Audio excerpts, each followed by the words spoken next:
Эмес урматтуу телекөрүүчүлөр, Замана студиясынын төрүндө жанатан эфирибиз башталгандан тартып биз айтып аткан бүгүнкү күндөгү кыргыздын сыймыгы, кыргыз музыкасындагы көрүнүктүү биздин сыймыктуу инсандарыбыздын бири Муратбек Акимович Бегалиев агайыбыз төрүбүздө. Саламатсызбы агай, кош келипсиз. Саламатсыздарбы. Кутман таңыңыз менен. Чоң рахмат. Чыккан жашыңыз куту болсун агай. Туулган күнүңүз менен куттуктайбыз агай. Чоң рахмат. Ар бир жыл өткөн сайын ойлоно берет экенсиң, артка кылчайып. Улгайып баратабыз го. Кечээки эле жапжаш татынакай балдарыбыз минтип бүгүн көрүнүктүү алып баруучулар. Силерге келгениме мен абдан курсантмын. Көрүп абдан кубанып атам. Маанайыңар дайыма жарык, жакшы, сонун ушундай маанай тартуулайсыңар дайыма. Чоң рахмат агай. Бүгүн мен туулган күнүм деп катуу жарыялап таштадыңар. Мага өзүмчө кичине бушайман болдум, айланайын. Каяктан билип алышкан. Анан бул мындай экен да, мен 21 дагы, 22 дагы мен туулган күнүм деп жүрөм. Анткени өзүнчө бир чоң тарых да бу дагы.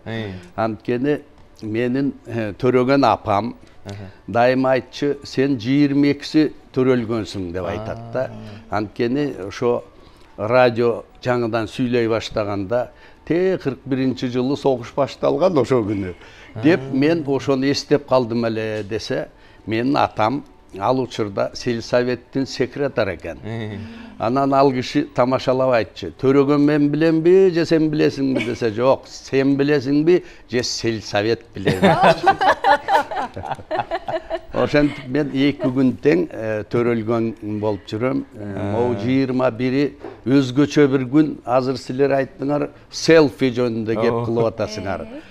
Ал эми 21-и өзүңөргө белгилүү жылдын эң эле ортосу. Эң эле бир касиеттүү күн ушул күн. Ошон үчүн очко деп коет.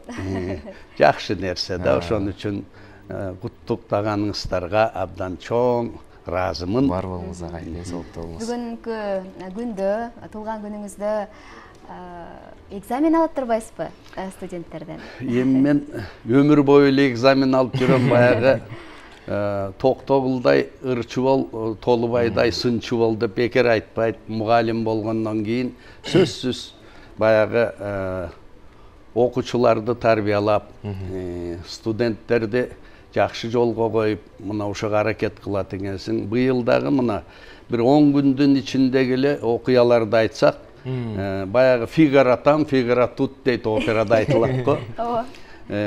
Алматыга чакырышкан экен, Алматы консерваториясы, Казакстан. Композиторларды, жанагы үйлөмө аспаптарды, анан струнный деп коебуз, кыл аспаптар. Мына ушулардын бардыгына чакырышкан экен, экзамен алып бериңиз, ошолорду сынап бериңиз деп. Анан ал жерде бир 4-5 күн болдум. Андан кийин эле ошо жактан Ташкентти көздөй учтум. Аякта өзүңөр уккандырсыздар. Аякта концерт болду. Андан келип эле баягы с корабля на бал деп коет го. Андан келип эле Ошко учуп барып, жана бир атактуу журнал бар, азыр Жетиген деген. Ошого Медеткан Шеримкулович, Металип Мамытович, Матис Саков деген улуу инсандарды чакырган экен, мени да кошкон экен. Биз ошол жерге барып, университетте студенттер менен жолугушуп, мугалимдер менен жолугушуп, жанагы Жетигендин чоң бир майрамын өткөрүп келдик. Ошентип мен жумуш менен майрамды айкалыштырып жүрүп атабыз. Өзбекстан мамлекеттик симфониялык оркестри коштогон ушундай бир 14-июнда чыгармачылык кечеңиз болду. Өзбек элине өтө бир сонун майрам тартып келген экенсиз ага. Бул эл менен эл бири-бирине жакын байланышта болуп, өзгөчө ушу искусство, анан маданият тарабы дайыма бириктирип турат эмеспи. Мынакей эки элдин эгемендикти алгандан кийин 30 жыл өткөн экен, ошо 30 жылдык юбилейине карата чоң майрамдар өтүп атат азыр ар кайсы мамлекеттер арасында. Ошол Өзбекстан менен кол коюлганына 30 жыл болгон экен. Мына ошого байланыштуу мага кайрылышты эле да бүткүл ушу СНГ боюнча композиторлорго кайрылып биринчи кылып сизди койдук. Эгерде ачып бериңиз деди эле. Мынакей биз барып концертти өткөрүп келдик. Өзүбүздүн окуучуларыбыз, консерваториябыздын бүтүрүүчүлөрү барышты. Алардын баары бири эл артист болсо, бири эмгек сиңирген болуп, бир топтору өстү, чоңойду. Мына ошолор менен чогуу бирдикте менин чыгармачылыгым ошол жерде биринчи баштап бердик. Ырларыңыз ырдалды, чыгармалар ойналды. Жалаң эле ырлар эмес, эми биздики мындай да, биздики баягы жазуучулар роман жасат, повесть жасат дегендей. А биздики болсо чоң чыгармалардан 2 симфония ойнолду. Жаңы чыгарма, бири эскиси болчу, бири жаңысын ойноттук. Премьера болду да. Көп убакыт өтүп калды окшойт, ушу бир 4-5 жыл мурун Кытайда бүткүл дүйнөлүк ректорлордун чогулушу болду эле. Ошолордун арасында мен жалгыз композитор экенмин. Калгандары аткаруучулар, музыка таануучулар экен да. Анан ошолор кайрылды эле. Абдан чоң тема боюнча биз чогулуп атабыз. Ушу Улуу жибек жолу деген бүткүл дүйнөгө тараган. Мына ушул тарыхты бир нотага түшүрүп, ушуну музыканын тили менен айтып бербейсизби деп суранышты эле да. Анан пандемия болуп калды. Ошол учурда эмне кылышым керек? Баягы ойлонуп, эстеп, анан ошо бир чоң симфония жазып койдум эле. Мына ошону азыр жаңы премьерасын аткарды, абдан сонун аткарды. Эми Өзбектин оркестрин өзүңүздөр билесиздер, абдан чоң, 100дөн ашык киши экен. Бизде мисалы 85 киши, 90 киши, аларда болсо 105-110 киши экен. Анан абдан чоң концерт болду, хор катышты, жакшы дирижерлору катышты. Мындайча айтканда жакшы маанайда жакшы майрам өткөрүп келдик. Эң сонун агай, албетте сиздин ошол чыгармаларыңыз сахнада оркестрдин коштосунда ойнолуп атканы биз үчүн да сыймык. Анан ырдалып келаткан ырларыңыз дагы абдан бир киши көңүлдү кубандырып, адамды сүйүндүрүп келет. Бүгүн сизди куттуктап келген талант бар агай. Туулган күнүңүз менен куттуктап келген. Абдан жакшы. Кыргыз Республикасынын эмгек сиңирген артисти Замир Арыкбаев агабыз дагы мына ушул Муратбек агайыбыздын Асыл эркем деген керемет ырын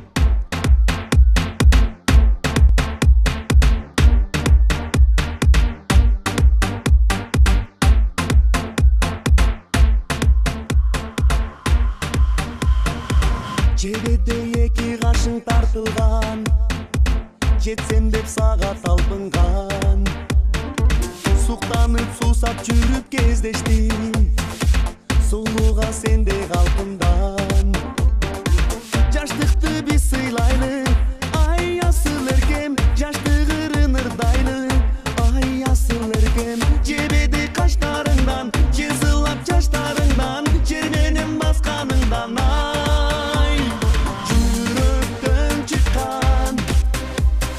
Жүрөктөн чыккан дартыңды уксаң, уксаң, ай-ай. Жүрөктөн чыккан, жүрөктөн чыккан дартыңды уксаң, уксаң, ай-ай. Көңүлүм чындап сага берилген, көбүрөөк айтчы кебиңден. Таштуу жер баскын гүлүмдү издеп, таппадым сенде элимден. Жаштык деген бир келет, ай асыл эркем, жаштык өтсө ким берет, ай асыл эркем. Жебеде каштарыңдан, жезылап жаштарыңдан, жер менен басканыңдан. Жүрөктөн чыккан, жүрөктөн чыккан дартыңды уксаң, уксаң, ай-ай. Жүрөктөн чыккан, жүрөктөн чыккан Dardımды uqsan, uqsan, ay ay. Oh.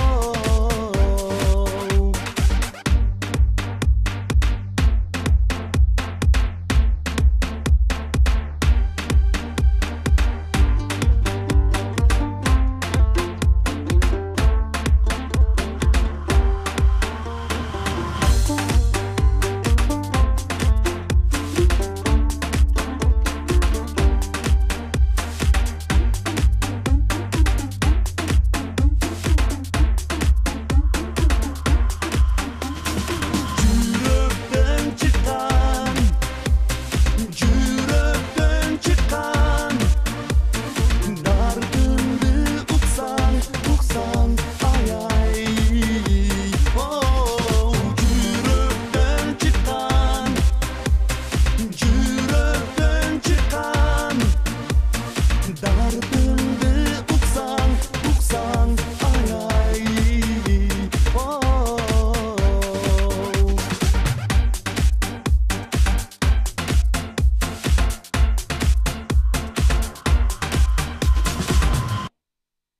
Бале.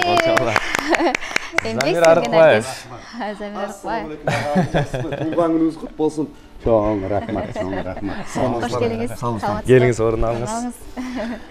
Моментті оқушыларын құттықтап, көңіліңді көтеріп тұрса, төбен көкке жетеді. Қайсыл жыл жазылғаныр ағай? Ой, бұл көп жыл болды. Мен есімде ушу Италияға кетіп атқан. Ошондо мага заказ берилгенде, мына Шайлообек Дүйшеев агабыз бир 2 күнүн ичинде эле жазып берди текстти. Мен кетип атам, ылдамыраак жазып берсеңиз жакшы болот эле десем, анан жазып берди. Мен ошол тиги Италияда жүрүп, бир чоң конкурска төрага болгом ал учурда. Анан ош жерде деңиздин жээгинде жатып анан жаздым эле да. Жебедей каштарыңдан, жел сыйлап чаштарыңдан, жер менен басканыңдан. Музыкага сөзү шайкеш. Замир ага, сиз кандай аткарып калдыңыз бул жерде? Мен да бұл ырды аябай жактырып жүрчүмүн. Бул ырды негизи Актан Исабаев агабыз, республикасынын эң сиңирген артисти Актан Исабаев агабыз аткаруусунда укканбыз. Биз бала кезде, ошо жаш кезде.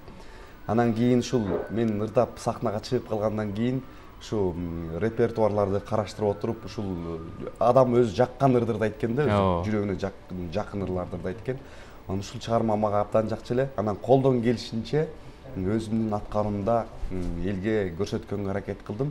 Кандай деңгээлде аткарылганын билбейм, бирок өзүм Аны эл тандады. Автордун алдында аткарган кандай экен агай? Негизи башында сүрдөп жүрдүм, аябай агайды баягы жакшылыктардан, мындай отурганда көрүп калганда, ырдап атып көрүп калам, анан мындай кандай болду экен эми, агай эмне дейт болду экен деп кээде мындай же көрүнбөй качып кетсем барып учурасам деп. Анан кийин агай ошо өзүнүн мындай эмесин билдирди, Фикирин билдирип, анан ошондон кийин жүрөгүм кичине ылдыйлап калды да. Буларды көптөгөн жылдыздардын баары аткарып көрдү. Бирок ошолордун арасынан жакшылардын бири мынакей Замир. Анан булырдын дагы бир чоң тарыхы бар. Мен баягы Москваны бүтүп келип, анан бул жерде иштей баштаганымда министр болуп, бизде Акун Токтосартович деген бир чоң инсан бар эле. Ошол аксакал бир күнү мага чалды. Muratbek, bizde жаңы ансамбль түзүлүп атат, бир жардам бербейсиңби деп. Келсем, элести жаңыдан курулуп аткан кез. Эсимде ушу бардыгы тең чогулуп, ушу ырдап жүрүшкөн экен. Анан биринчисин угуп көрөлүчү. Баягы тырмак алды, кандай ырлары бар экен деп угуп көрсөк, бүт эле орусча, англисче, башка тилде. Анан мен айттым, ой, мага жагып атат, абдан сон таланттуу балдар экен, укмуш деп мактадым да. Десем, ал киши айтты, эй, кыргыз болгондон кийин кыргызча ыр жок, кантип элести түзөбүз. Ошон үчүн колуңан келсе бир батыраак бир ыр жазып бербейсиң. А мен ошол учурда жанагынтип Италияга кетип аткам, анан сөздү заказ бере койдук. Улуу агабыз сонун кылып жазып берди. Ошону биринчи жолу Айдын деген ошонун солисти ырдады эле да, өтүп кетти ал жигит. Бирок ушунчалык жакшы чыкты. Тиги Азия дауысына чейин барып, Ысык көлдөн дагы гран-при алып, ошентип жүрүштү ушул ыр менен. Жакшы агай. Ар бир ырыңыздын даңазалуу тарыхы бар. Маселен, Ысык көлдү сагынуу, Чыңгыз Айтматовдун сөзү десек эле, Муратбек Бегалиевдин обону десек эле өзүнчө бир даңаза күтүп турат. Анан ата мекендин дагы бир тарыхы бул Болот Миңжилкыев агайыбыздын үнүнө атайын ошол кишиге арнап жазганыңыз, бул өзүнчө бир тарых агай. Эми сизди дагы бир куттуктап келген конок бар агай. Силер сюрприз кылып атасыңар. Кыргыз Республикасынын еңбек сиңирген артисти Тилек Найманбаев.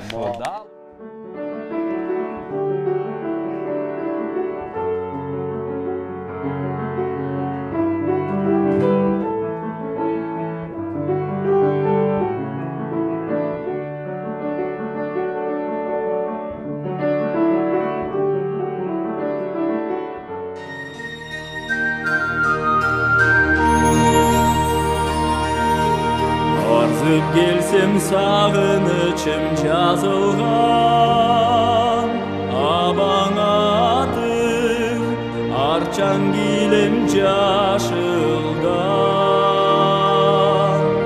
Ала тодой асқар толор кимде бар, айланайын Кыргыз жери атында.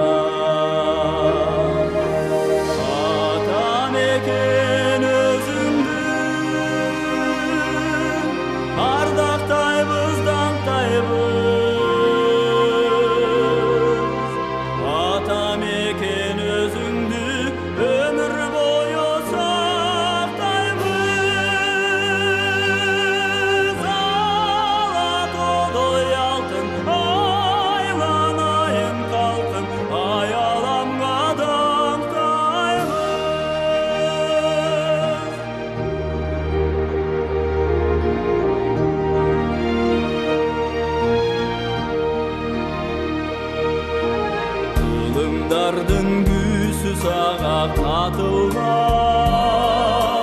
кыйырына алп манасты батырган. Кызгалдактуу кымбат жайлоо кимде бар, Кыргыз жери айланайын атында. Ата мекен өзүңдү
Да келди Тилек Найманбаев, Кыргыз Республикасынын Бар эсирген артисти. Келиңиз. Кош келиңиз. Кош келиңиз. Саламатсызбы агай? Кубаныңыз кут болсун. Чоң рахмат. Келиңиз, орун алыңыз Тилек байке. Мына Тилек дагы жанагы Ташкенттеги чоң концертке катышып келди. Бул жерде өзүнчө жанагындай группалары менен ырдап атса, аякта ал жерде чоң оркестр менен Хор менен. Хор менен анан солировать этип бир 15 бала барды, кыздар барды. Биздин бүтүрүүчүлөрүбүз мурун бүтүп кеткендер. Мени аябай кубандырышты, эң бир жогорку деңгээлде аткарышты. Абдан сонун болду. Агай чын жүрөктөн куттуктайбыз. Ошол агай айтып кеткендей, Өзбекстанда консерваториянын чоң залында мыкты симфониялык оркестрдин коштоосу менен агайдын концертин өткөрүп келдик. Ошол жерде туруп аябай сыймыктандык. Бир эле ырлар эмес, агайдын мыкты симфониялык чыгармалары ал жерде жаңырды. Аябай өзүбүзчө мындай көкүрөгүбүз бийик болуп, биздин кыргыздын ушундай мыкты уулу, биздин устатыбыз, биздин атабыз Муратбек Бегалиевдин ушундай концерт ушул жерде жаңырды. Аябай сыймыктанып келдик. Анан биз дагы колдон келишинче агайды уят кылбай жакшы ырдаганга аракет кылдык. Анан дагы бир баса белгилеп кете турган нерсе, агайдын ушул Ата мекен деген чыгармасын аябай жакшы көрүп, сүйүп аткарып жүрөбүз. Андан сырткары Кыргызстан деген чыгармасы, бул Кыргыз Республикасынын бир экинчи гимни катары болуп калды. Кандай мамлекеттик иш-чара болбосун, ошол жерде чыгып, мен башында мага беришкен бир 2 строчкасы бар. Кыргызстан кагылып коңгуродой кылымга деп ошол 2 строчканы аткарган мен үчүн аябай бир чоң бакыт да. Кандайча мына Түрксойдун 30 жылдык мааракеси болду.